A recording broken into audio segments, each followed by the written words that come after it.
자, 이번 시간 저번 시간에 이어서 151페이지죠. 자, 우리가 인사고가 들어가도록 할게요.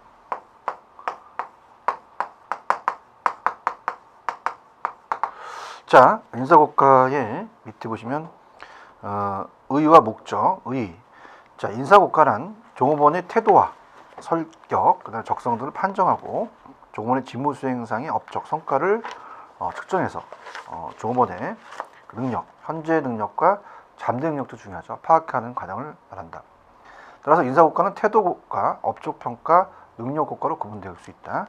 그래서 넘기시면 그 목적은 공정평가, 적정배치, 능력개발, 공정초, 근로의욕 증진을 그냥 참고하시고요. 자, 인사고가의 방법은 한번 체크해 보세요. 이거 좀 나올 수 있을 것 같은데요. 인사고가의 방법의 개관은 전통적 국가와 현대적 국가 정도는 이제 비교하시고요. 자, 서열법은 밑에 기업의 피고가자의 능력과 업적에 대해서 서열 또는 순위를 매기는 겁니다. 그 다음에 오른쪽 강제할당법은 상대평가죠. 그죠? 그래서 이제 인사고가의 방법은 좀 볼게요. 자, 요거는 좀 체크해 볼 만한 부분입니다. 그래서 우리가 첫 번째 이 서열법을 봤고요. 서열법을 봤고, 두 번째는 강제할당법.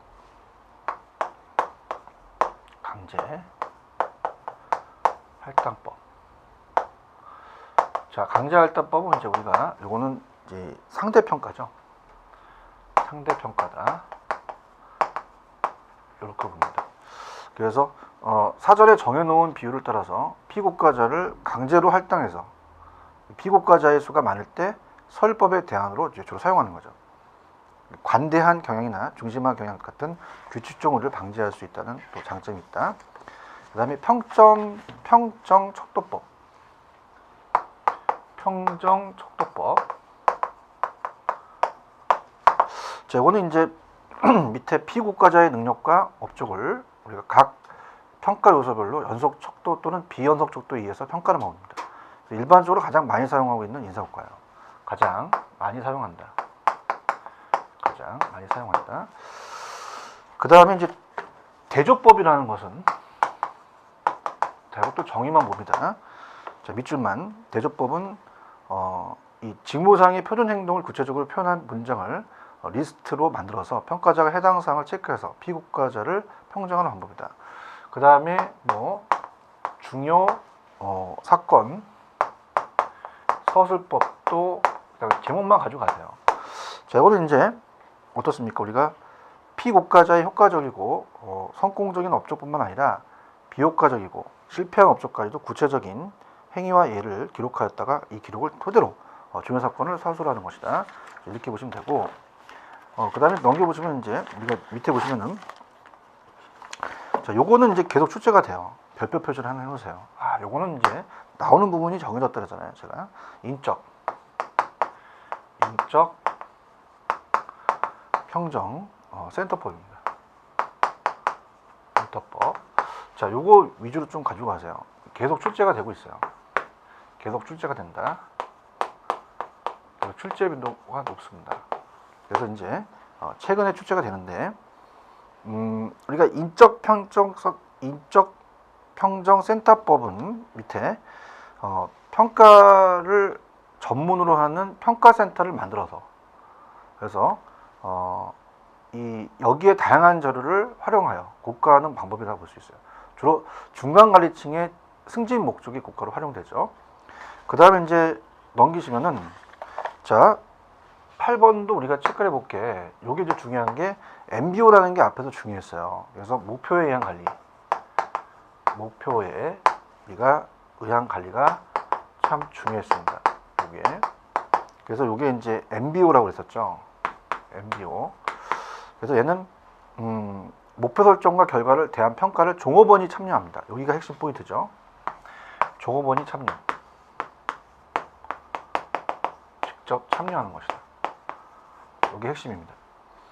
그래서 종업원이 참여한다는 거 박스 치세요.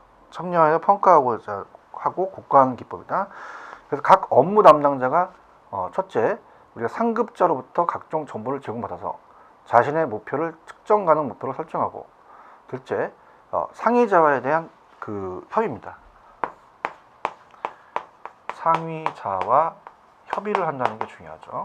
여기 키예요. 그래서 조직 목표와 비교 수정해서 그 목표를 확정하는 거죠.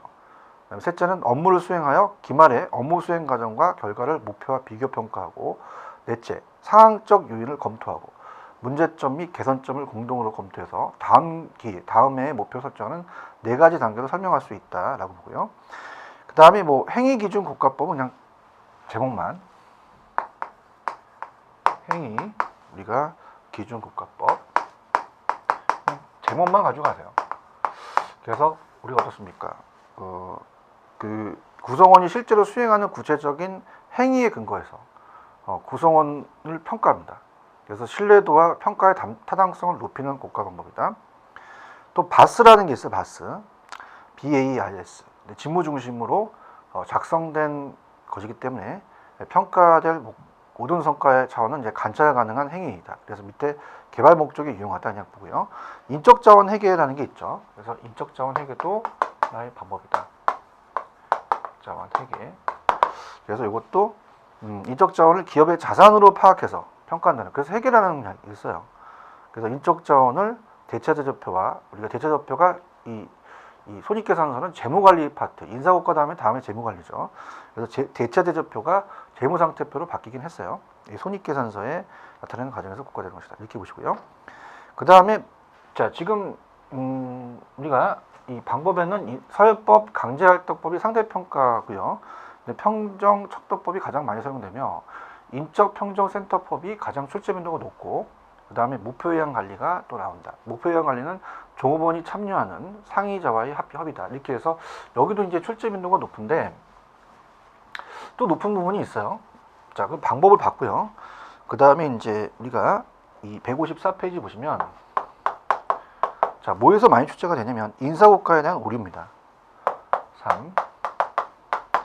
인사고과의 오류. 자, 이것도 이제 출제 빈도가 높아요. 별표 표시는 해놓으세요. 그래서 자, 먼저 이제 계속 출제가 되고 있습니다. 그래서 이거는 별표를 한 2개 정도 쳐놓으세요. 출제 빈도가 좀 많이 돼서 자주 출제되는 부분이죠. 그러면 헤일로의 효과. 헤일로 효과로 가볼게요.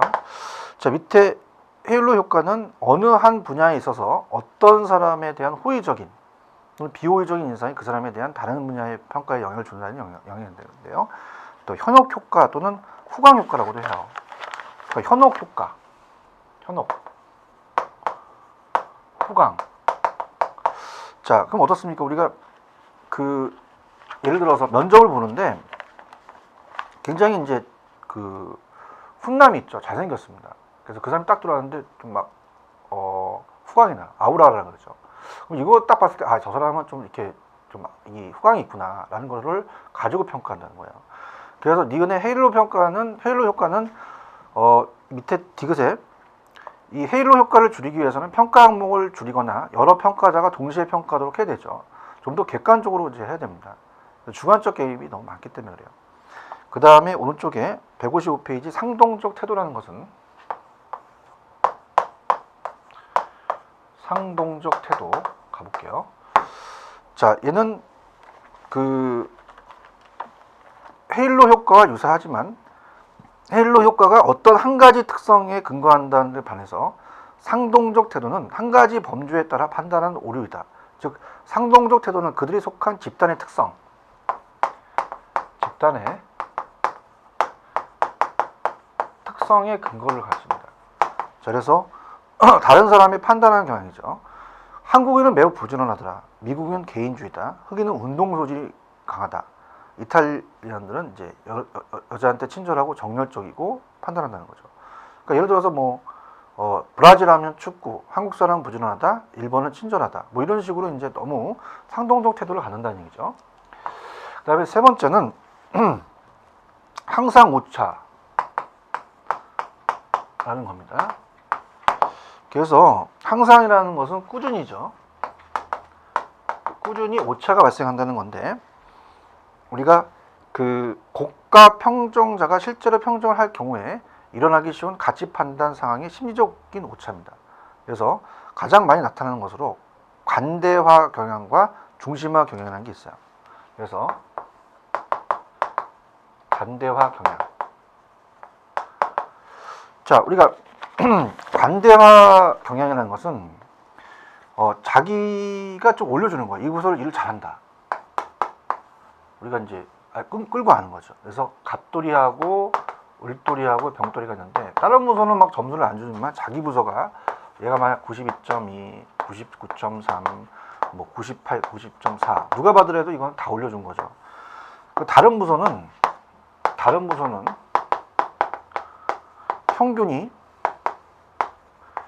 평균이 70에서 80점밖에 안 나오는데 너무 관대하다는 거예요. 그래서 문제점이 있겠죠. 자, 살펴본다면 관대화 경향은 인사고과를 할 때 실제 능력과 성과보다 높게 평가하는 겁니다. 평가 결과의 집단 분포가 점수가 높은 쪽으로 치우치는 경향이 많죠. 자기가 높여주는 거죠. 자기 높아지려고 하는 겁니다. 그 다음에 중심화 경향.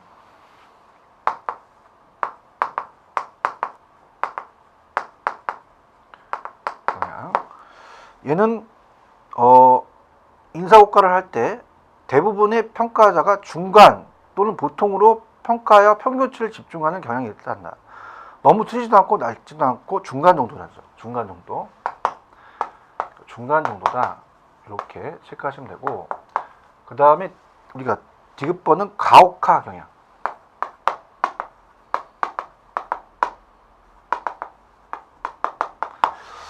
자, 얘는 관대화 경향이 대비되는 거죠. 관대하다, 너무 과혹하다, 반대적인 개념이잖아요. 그럼 요건 시험에 나오겠죠.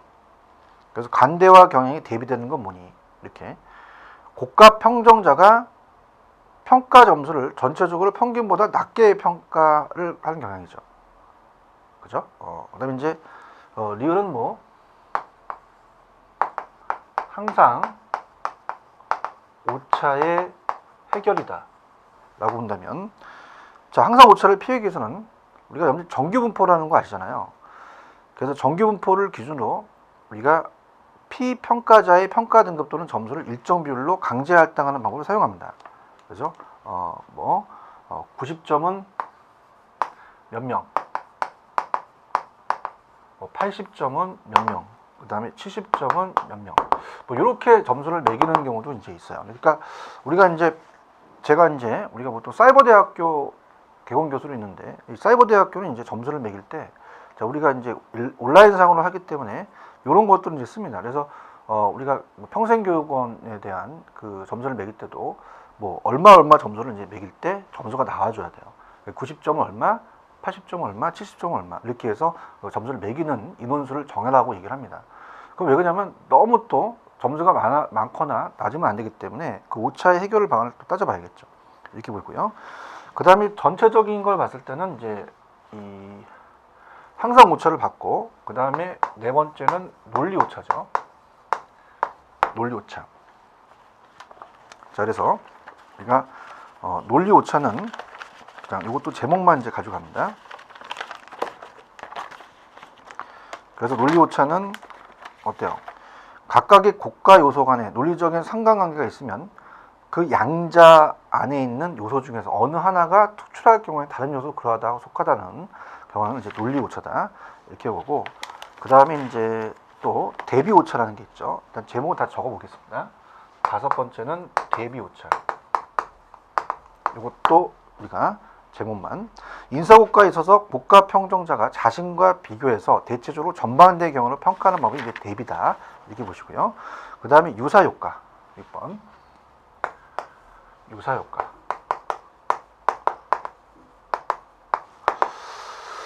그럼 유사효과는 말 그대로 이제 평가자의 태도, 취미, 뭐 스킨스쿠버를 한다든지 뭐 성별, 종교, 정치적 성향 등이 자신과 유사한 사람한테 더 후한 거예요. 그래서 그런 게 많잖아요. 뭐 종교가 어디냐, 자기가 기독교면 조금 관심을 갖고 있고요.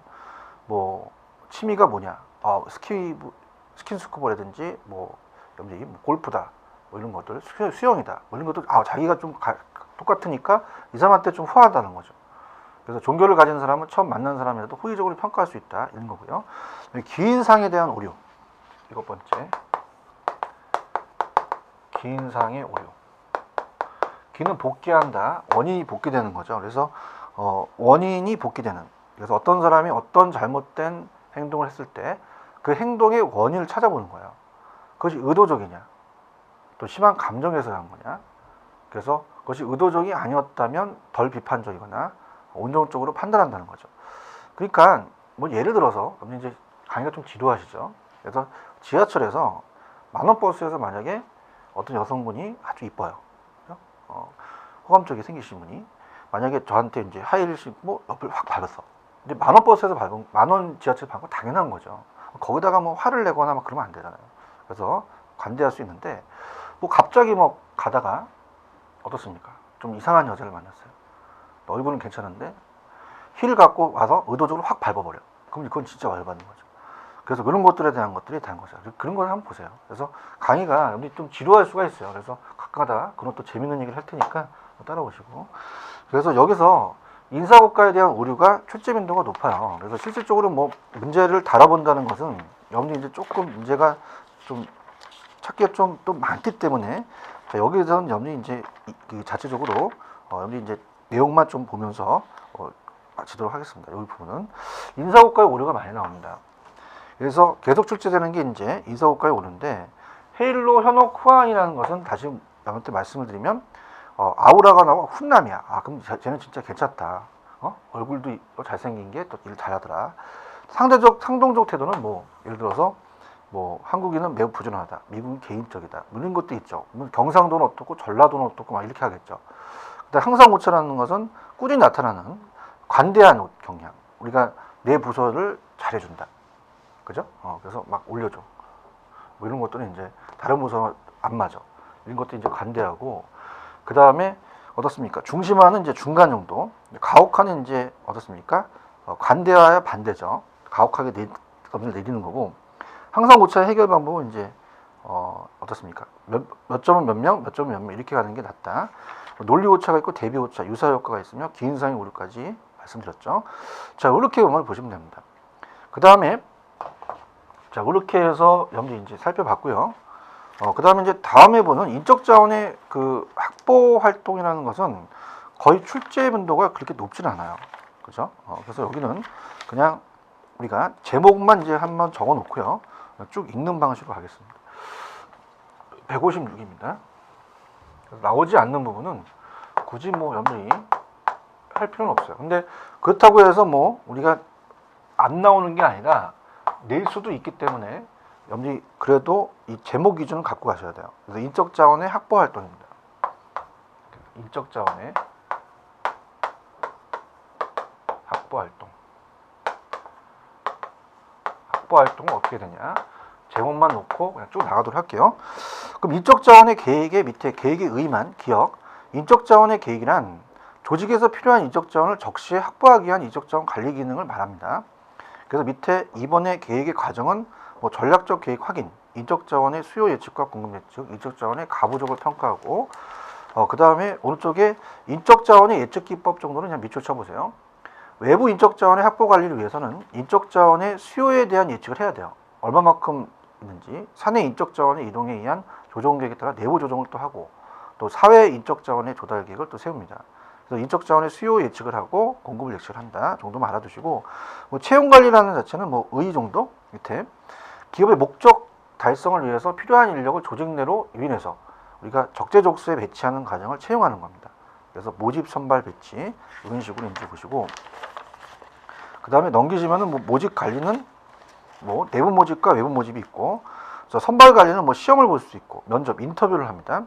그래서 인터뷰라는 자체가 우리가 밑에 보시면 뭐 정형적인 면접인데요. 자, 이건 이제 한번 볼게요. 그래서 이제 요거 정도는 좀 체크해 봅니다. 그래서 다 뭐 안 나갈 수는 없고, 우리가 158페이지 정도, 요 정도는 제가 필기를 한번 해볼게요. 그래서 우리가 선발 관리에서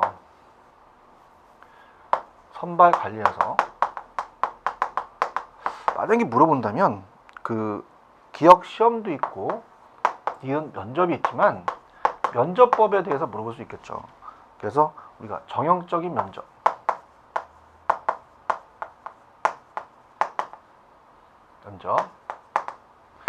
그래서 구조적 면접 또는 제시적 면접이라고 합니다. 정형되어 있다는 건 구조적이거든요. 단어가. 그 다음에 지시적이다. 그래서 지무 명세서를 기초로 해서 미리 질문의 내용 목록을 준비해두고 이에 따라 면접자가 차례로 질문해 나가는 겁니다. 전형적인 거죠. 이에 벗어나는 질문은 하지 않는 방법. 그래서 이 방법 훈련받지 않은 면접자가 활용하는 데 도움이 된다. 자, 비지시적 정형화되어 있는 거예요. 비지시적 우리가 면접이다. 이건 피면접자에게 최대한 의사표시 자유를 주고 그 가운데 응모자에게 대한 폭넓은 정보를 얻는 방법입니다. 따라서 면접자의 고도의 질문 기법과 훈련이 필요하고 이 방법은 대개 지시적 방법과 혼용되고 있죠. 스트레스 면접 같은 게 좀 나올 수 있어요. 스트레스 면접은 뭐냐? 이런 것들은 한번 좀 체크해 볼 만합니다. 그 면접자가 아주 공격적인 태도예요. 막 이렇게 화를 돋구는 거죠. 그래서 피면접자를 거의 무시합니다. 그죠? 자잘하게. 그래서 오늘 왜 이 복장이 왜 그러냐, 말을 좀 더듬느냐, 막 이렇게 막 끄집어내는 거죠. 자잘하게 만들어서 피면접자의 스트레스 하에서 감정의 안정성과 좌절에 대한 인내도를 이제 관찰하는 겁니다. 그래서 이거는 국가정보원이나 정보원을 모집할 때 또 많이 쓴다고 얘기를 해요. 그 다음에 패널 면접이라는 게 있고요. 패널에 따라서 그 다음에 집단 면접이 있다. 그 정도 보시고 그 다음에 디귿번의 선발 도구의 합리적 조건도 마찬가지입니다. 우리가 신뢰성, 타당성, 선발 비율. 그래서 신뢰성은 동일한 사람이 동일한 환경에서 어떤 시험을 몇 번이고 다시 보았을 때 그 측정 결과가 서로 일치하는 정도를 뜻합니다. 일관성, 안정성, 정확성. 타당성이라는 것은 시험이 당초에 측정하려고 의도하였던 것을 얼마나 정확하게 측정하고 있는가를 밝히는 거고, 선발 비율은 선발 예정자 수를 총 지원자로 나눈 겁니다. 그래서 그냥 선발 비율이 0이면 지원자가 아무도 고용되지 않은 경우에 가까이 접근해 갈수록 선발 비율이 낮을수록 조직의 입장에 선택할 여유가 있기 때문에 바람직하다 볼 수 있죠. 배치 관리라는 자체는 의정도, 선발 절차에 따라서 유능한 인재가 선발되면 직무에 배치시키는 거죠. 그래서 배치는 선발된 지원자를 기업 내 각 부서에 배속시켜 직무를 활동하는 것이며 고려할 사항은 적정 배치를 해야 되고요. 배치의 원칙은 밑에 적재적소의 주의, 실력주의, 인재 육성주의, 균형주의 등을 쓸 수 있다. 넘기면 이제 인적 자원의 개발 활동입니다. 제목 위주로. 그래서 이쪽 부분은 이렇게 중요하지 않기 때문에 제목 위주로 갈게요. 그러니까 인사고과 봤고요. 그 다음에 이제 페이지 160페이지 가시면 6번 번호가 바뀌죠. 그래서 인적 자원의 개발 활동입니다. 자, 인적 자원의 개발을 해야 되죠. 개발 활동이다. 자, 들어가죠. 자, 인적 자원 개발의 인적 자원의 개발은 조직 및 조직 구성원의 능력, 경쟁력, 변화 대응력 등을 강화하기 위한 활동으로 학습 수행 변화를 수행하는 과정이라 할 수 있다 정도. 또 교육 훈련을 하겠어요. 그래서 밑에 교육 훈련의 필요성은 그냥 참고하시고, 교육 훈련의 유형은 기업 내 훈련과 기업 외 훈련이라는 게 있다는 겁니다. 그래서 기업 내 훈련은 체계적인 교육 훈련, 계층별 교육 훈련, 직능별 교육 훈련, 비체계적 교육 훈련은 이제 OZ, 현장 훈련, 자기 개발. 그다음에 기업의 훈련인 것은 외부에서 위탁하는 거죠. 대학 등 교육기관, 전문기관의 용역업체에 해외 연수를 한다든지 이런 거 봅니다. 그래서 얘는 조금 염두에 좀 다뤄줘야 돼요. 그래서 문제도 하나 풀어볼 텐데, 그래서 우리가 이 교육 훈련입니다. 그래서 피관리자의 교육 훈련이 있고요. 그 다음에 이제 전반적으로 또 뭐가 있냐면 관리자 훈련도 있어요. 전체적인 거 먼저 보여드릴게요. 그 다음에 경영자 훈련도 있겠죠. 자, 그럼 교육 훈련이라는 것은 직장 내 교육. 자, 이건 선배가 후배들한테, 그죠? 직장 상사가 자기에 대한 그 업무에 대해서 가르쳐주는 강의실을 이용하지 않죠.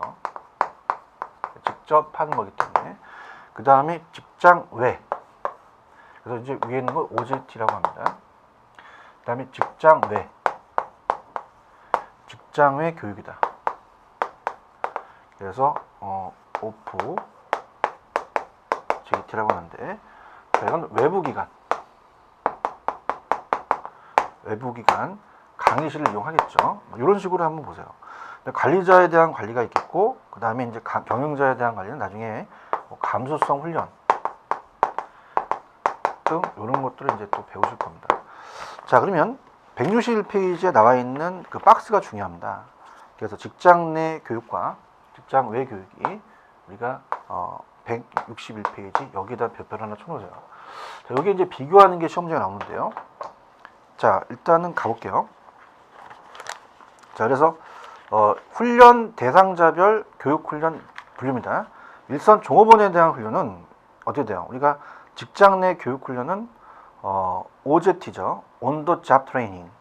그래서 직장에서 구체적인 직무를 수행하는 과정에서 직속 상사가 부하에게 직접적으로 개별 지도하고 교육 훈련을 시키는 겁니다. 이와 같이 OJT는 현장의 직속 상사를 중심으로 현장의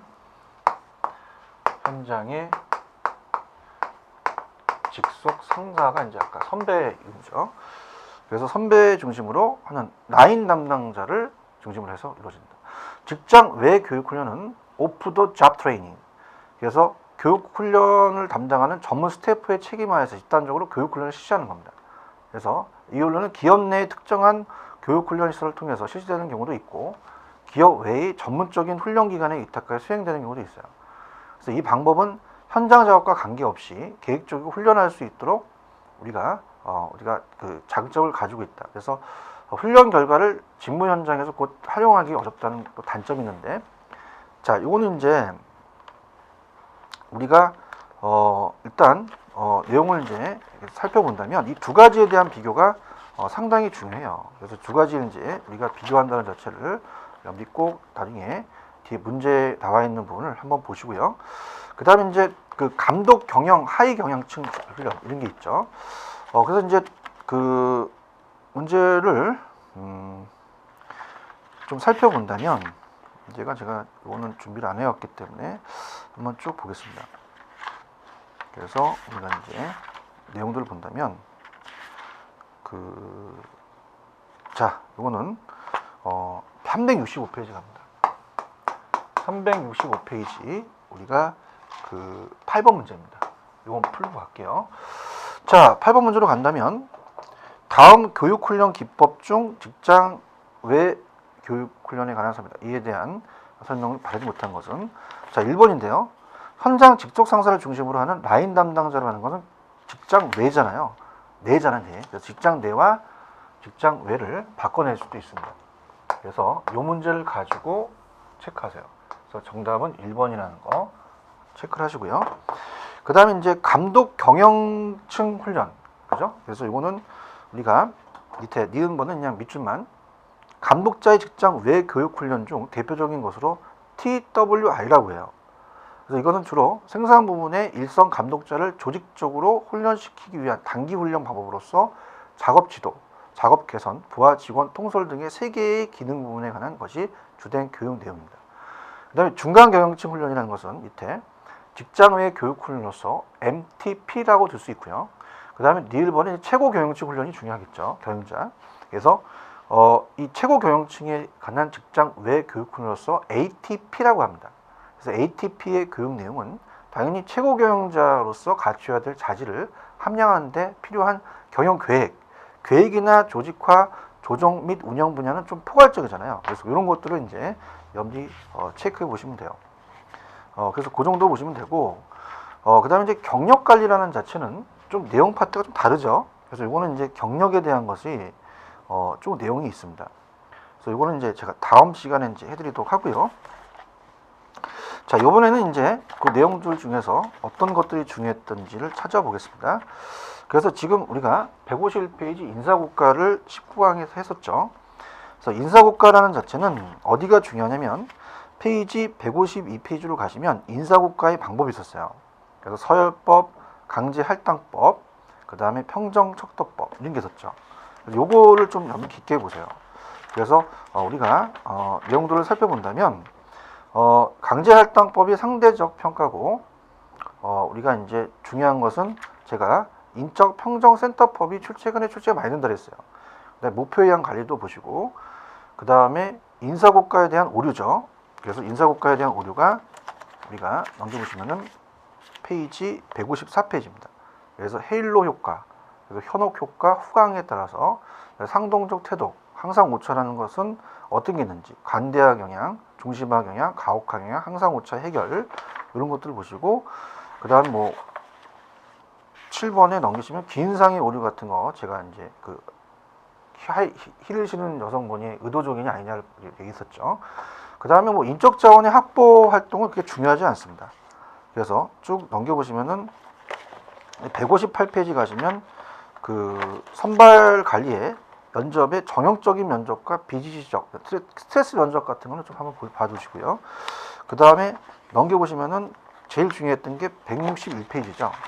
161페이지 직장 내 교육과 그 다음에 직장 외 교육. 그래서 이 현장 직속 상사에서 직장 외가 직장 내라는 걸 한번 풀어봤습니다. 그래서 그렇게 보시고요. 그래서 그 정도로 이제 조금 마무리를 할게요. 그래서 경력 관리라는 자체는 조금 제가 요번에 강의하기가 좀 어떻습니까? 다른 부분입니다. 그래서 요거는 제가 다음 시간에 20강에서 말씀을 드리도록 할게요. 20강에서.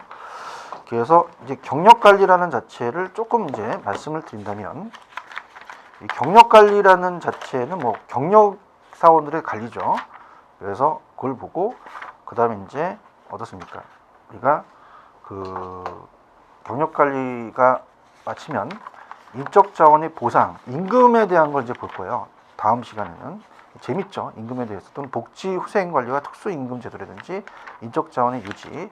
그래서 그렇게 해서 다음 시간에 우리가 나가도록 하겠습니다. 여기까지 하고요.